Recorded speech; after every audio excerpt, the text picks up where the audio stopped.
ரொம்ப ஓவராக மசாலா சேர்க்காம ரொம்ப சிம்பிளாக தேங்காய் பால் பிரியாணி எப்படி பண்ணுறதுன்னு பார்த்துலாமா? இந்த ஒயிட் பிரியாணி கூட நீங்கள் எந்த ஒரு காம்பினேஷன் கூட நீங்கள் சாப்பிட்லாம். நான்வெஜ், வெஜிடேரியன்ஸ்லாம் சூப்பராக இருக்கும்.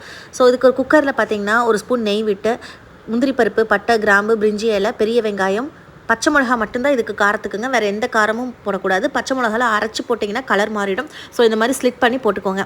ஸோ போட்டு கொஞ்சம் கருவேப்பிலையும் ஆட் பண்ணி நல்லா வதக்குங்க. வெங்காயம் கண்ணாடி பதம் வந்ததும் 2 ஸ்பூன் இஞ்சி பூண்டு பேஸ்ட் போட்டுக்கோங்க. இஞ்சி பூண்டு பேஸ்ட் நல்லா வதக்கினதுக்கப்புறம் பார்த்திங்கன்னா அதில் புதினா தலை ஒரு கை அளவு, கொத்தமல்லி தலை ஒரு கை அளவு நல்லா போட்டு வதக்கினதுக்கப்புறம் தேங்காய் பால். ஸோ இதுக்கு தேங்காய் பால் மட்டும்தான் ஆட் பண்ணுறேன். தண்ணி ஆட் பண்ணவே கிடையாது. ஒரு டம்ளர் சீரக சம்பா அரிசிக்கு 1.5 டம்ளர் தேங்காய் பால். ஸோ நீங்கள் வேணால் தண்ணி கூட பாதி பாதியாக நீங்கள் எடுத்துக்கலாம். நான் ஃபுல்லாகவே தேங்காய் பால் தான் எடுத்திருக்கேன். அப்போ தான் டேஸ்ட் சூப்பராக இருக்கும். ஸோ கொஞ்சமாக லெமன் ஜூஸ் ஆட் பண்ணி நம்ம எடுத்து வச்சிருக்க சீரக சம்பா 1/2 மணி நேரம் ஊற வச்சிருக்க சீரக சம்பாவை ஆட் பண்ணி ஒரு கொதி வந்ததுக்கப்புறம் இந்த ஸ்டேஜ் வந்ததுக்கப்புறம் நீங்கள் க்ளோஸ் பண்ணி வச்சு சிம்மில் ஒரு 10 நிமிஷம் வச்சு எடுத்திங்கன்னா சூப்பரான ஒரு ஒயிட் பிரியாணி ரெடி.